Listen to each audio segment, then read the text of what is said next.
Masakit at mahirap ang magparaya, lalo na pagdating sa larangan ng pag-ibig.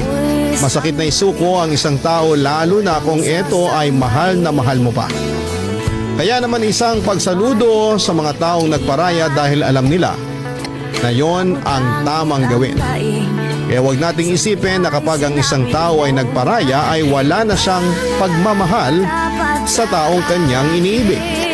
Sadyang alam niya lamang na yon ang dapat niyang gawin para sa ikabubuti ng napakarami kahit pa kapalit noon na yung sakit na maiiwan sa kanyang puso't pagkatao.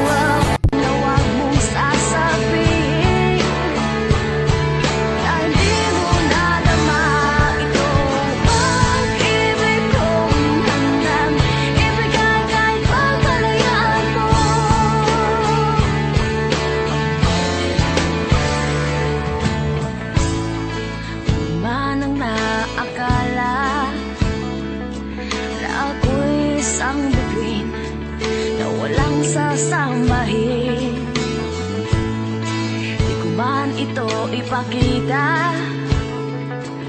Abot langit ang daing sa mga sinabi mong na